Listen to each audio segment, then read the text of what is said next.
Thank you. I enjoyed your lecture and your book. Would you talk about the 5 wishes? The 5 wishes are an advance directive, basically a living will promoted by a very good organization. I think it's Aging with Dignity. And it is a way for people to create a living will that is recognized, that is reads as real conversation, answers real questions, and is recognized, I think, in 42 out of 50 states as a valid living will, but more importantly, is a great communication tool for going through the process and establishing with a family what a patient family member wants done toward the end of their life. So I can only recommend it. I think it's a very useful tool, and it can be translated into an actual living will.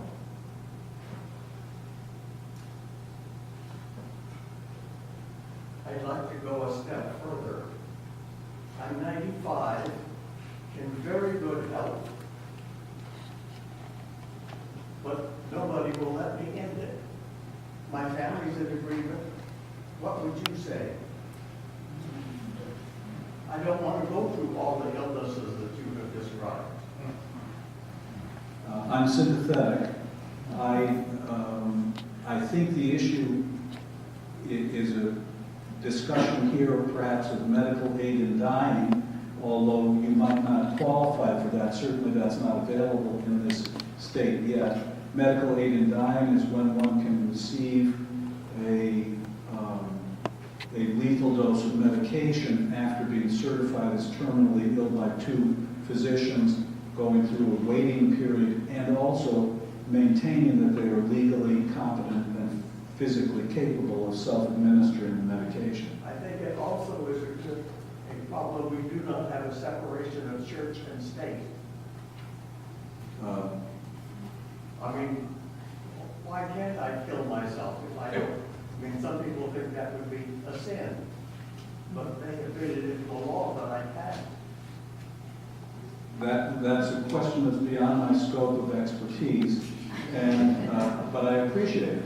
What I think is interesting about medical aid in dying, nobody's asked, but I will answer it nonetheless, is that so few people of it where it is available. In the state of Oregon, where it has been available for 20 years, for every 10,000 deaths that qualify, meaning people over the age of 18 and residents of Oregon, 39 people use medical aid in dying, less than 0.4% of all deaths. I'm not arguing the number, I'm observing the number as having some meaning, and to me it means that people don't think about it enough in advance to make that decision available for themselves. Well, and I'm glad you said that, because there's a petition out now of death with dignity. And I have a really good friend who's an ethicist, he's a minister, and he really is pushing for it. This is just a petition to allow... To bring it back on the state, Yeah. as a state referendum. My personal position is that I feel it should be an option for people. Yes. But I will also say that as a personal point, that different people have different perspectives. My father was ready to die for a long period of time, but he felt, without any religious underpinning, that it was wrong for him to hasten his death too much. He would not consider a lethal dose of medicine, even though, first of all, it was illegal in Wisconsin still. But if it had been available to him, he would not have taken it. And he would not consider self-dehydration, refusing to eat and drink. But he was adamant that he would not have any more treatment.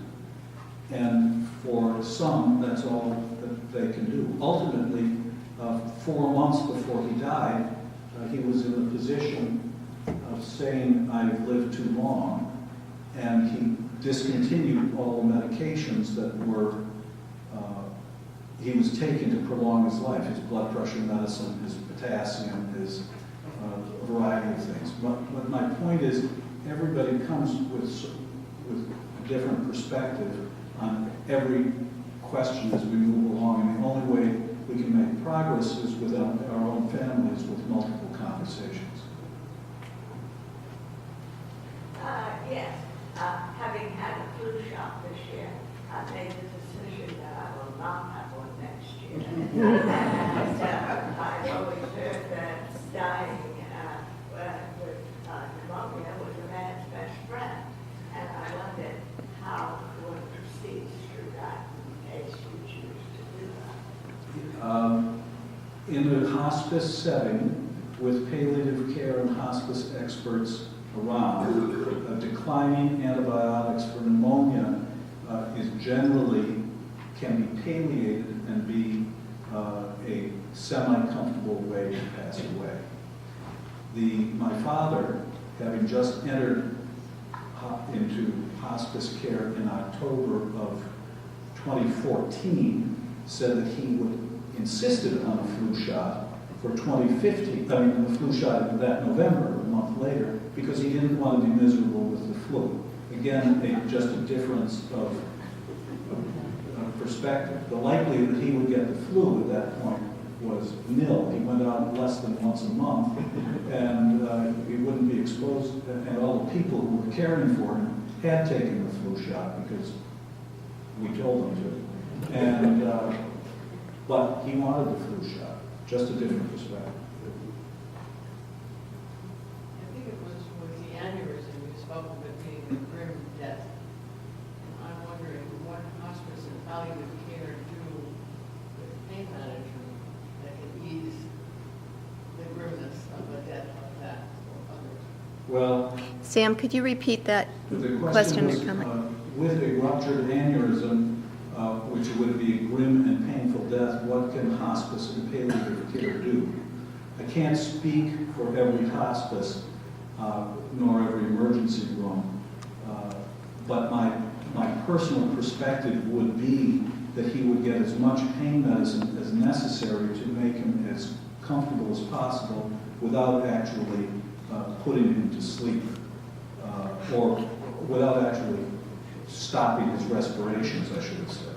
And this is a technique that is sometimes referred to as terminal sedation, and that is as close to an answer as I can come. But that's what he had in mind. I've seen many patients die because they've declined emergency surgery for different reasons, and that's as close as we get to palliative terminal sedation. I'm not over 60. I pray to live to be over 60, but I've had a lot of experience with renal dialysis patients, and they ask us every year, do we want to sign a DNR? Do people know what a DNR is? Okay. The nurses to ask me were always hesitant. It was very hard for them to do. And I was just like, yeah, no, you don't have to ask me. I kind of get it. My mom wouldn't sign one, and she was 52 when she died. Dialysis patient. That being said, there were a lot of people who were older, and all they were doing was existing and being sick and in pain. And maybe you got one day a week that was good because you weren't either coming off dialysis or going back on and having dialysis. And it was more their families. Their families couldn't let go of it, and they were suffering. Then there were also people that were in the welfare system. So really there wasn't any family around. And people were being pushed, just pushed. Finally, my wife and I did dual dialysis at home for a year and a half.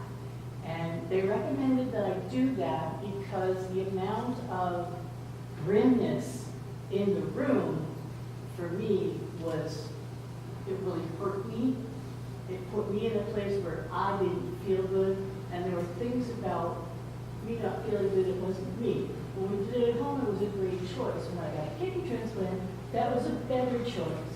If I had to start dialysis,